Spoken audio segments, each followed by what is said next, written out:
বলিউড নায়িকাদের তুলনায় কম সুন্দরী নন আল্লু অর্জুনের স্ত্রী। ব্লকবাস্টার সিনেমা রিলিজ তো ছিলই, তার উপর আবার সম্প্রতি গ্রেপ্তার হওয়াতে আল্লু অর্জুনের প্রসঙ্গ এখন মানুষের মুখে ফিরছে। তবে ছাড়াও পেয়েছেন অভিনেতা।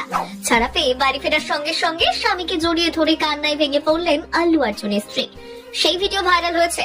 আল্লুর স্ত্রীকে নিয়েও আগ্রহ দেখা যাচ্ছে সোশ্যাল মিডিয়াতে। আল্লু অর্জুনের স্ত্রীকে চেনেন? আল্লু অর্জুনের স্ত্রীর নাম স্নেহা রেড্ডি। তাদের লাভ স্টোরি কোন সিনেমার তুলনায় কম নয়। বিদেশে এক বন্ধুর বিয়েতে গিয়ে প্রথম স্নেহার সঙ্গে অর্জুনের আলাপ হয়। প্রথম দেখাতেই স্নেহাকে ভালো লেগে যায় আল্লুর। বিভিন্ন সাক্ষাৎকারে তাদের প্রেম কাহিনীর সম্পর্কে খোলাখুলি কথা বলেন অভিনেতা।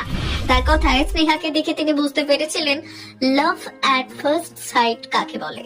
তবে বিয়ে বাড়ির সেই আলাপ সেখানেই থমকে গিয়েছিল প্রথমে। বিশেষভাবে কিছু এগোয়নি তাদের মধ্যে। পরে 2011 সালের 6 মার্চ হায়দ্রাবাদে ধুমধাম করে বিয়ে করেন স্নেহা এবং আল্লু।